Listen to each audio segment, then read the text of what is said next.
Well, hello and welcome to Hilltop Wealth Advisors Economic and Market Update for the fourth quarter of 2021. I'm Ben Yeager, and here today with me is Brittany Malika. Brittany, perhaps we could start with a quick review of this year so far. Yeah, let's get into it.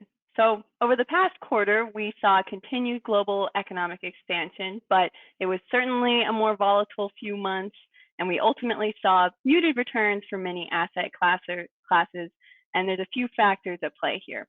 One, of course, was the rise of the Delta variant of the virus that caused a surge in COVID cases starting in the summer that really slowed our path towards pandemic recovery, and it's almost certain that third quarter GDP is going to be lower than we originally thought.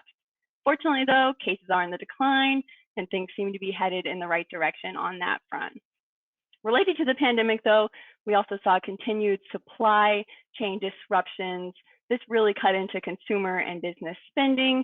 Has been an important component as to why we've seen rising prices in 2021. And that's really been a third reason for volatility this year, this concern for inflation, which we're not surprised we've seen increases in prices given the supply issues coupled with really strong demand for goods and services across the board. At the same time, we've seen the labor market slowly improve, although we're still not back to where we were pre-COVID. So as a whole, it's been a bumpier road, but we still seem to be headed in the right direction. Yeah, so I mean, in the near term, we're optimistic as we look into the last quarter of the year and even the beginning part of 2022. Many of the industries have learned to adapt with the current COVID conditions that may be here for some time. We expect to see the economy continue to recover. The rise in vaccination rates is definitely helping with booster shots and likely approval for children under 12 here soon. We expect to see even stronger consumer spending. We've seen hotel occupancy, seated dining, and TSA flight travels pick up throughout the bottom of the pandemic, and we expect that to continue this next quarter. U.S. equity outlook remains very positive with that strong economic backdrop, and also, historic records in corporate profitability, continuing to see outperformance there. So, U.S. economic growth is expected to do well the next couple quarters, maybe, but moderate after the stimulus slows down in the next year to probably a more normal rate.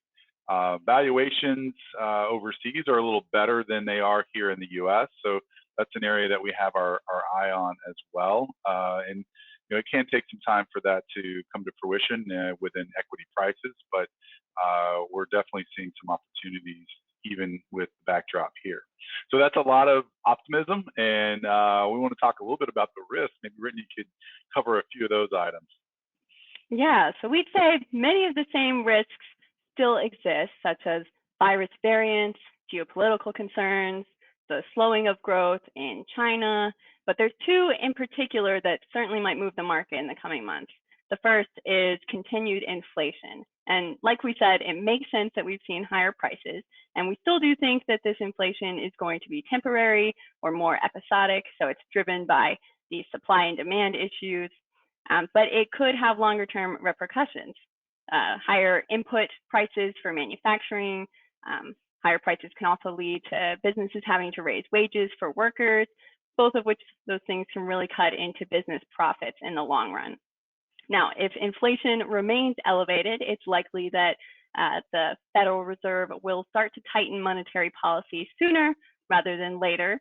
And that brings me to second potential cause for volatility in the coming months is this change of stance to tightening monetary policy. And this will really come in two phases. The first is the Federal Reserve slowing down or tapering their asset buyback program. And it's likely that that might start at the end of this year. So pretty soon. The second phase would be the Federal Reserve raising interest rates. And it's unclear whether that might happen in 2022 or 2023. It seems like the market is pricing in for 2022 rate hike. And if inflation remains elevated, then it's likely that we'll see this sooner rather than later. So Ben, given our outlook and these risks, how would you say that Hilltop is managing for this market environment? Well, definitely, with the Fed discussions and tapering and potential rate hikes coming up. Fixed income has been a big part of what we've been reviewing in our investment committee and paying a lot of attention to. So we've made sure and been a little more focused on reducing our interest rate risk and keeping that in check. And then also favoring corporate bonds over government bonds. They tend to be a little bit less interest rate sensitive, have a little higher yield. But bonds are an important part of the portfolio, and we want to continue to hold them despite the Fed changes coming soon. But we feel like we're in a good place there with those positions.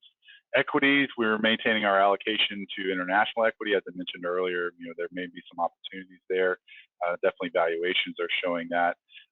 And then on the specialty sector side of things, our energy position is that we've held for about a year now has done quite well, and we think it's positioned well for the remainder of the year as also. So we're holding that position as well.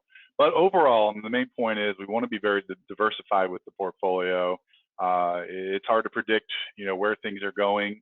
So making sure that we have a good balance, both bonds, stocks, and U.S., international, all over, and then we can rebalance, take profits in areas that have had outsized growth, and then rebuild cash positions as things improve throughout the year. So we feel like we're in a great position, and we're excited about it. Well said. Well, thank you, Ben, and thank you all so much for watching. We hope you enjoyed this and learned something. And if you have any questions about how your investments fit into your broader financial plan, know that we're always here to talk, and you can learn more about us on our website and the Hilltop Views blog. Thank you.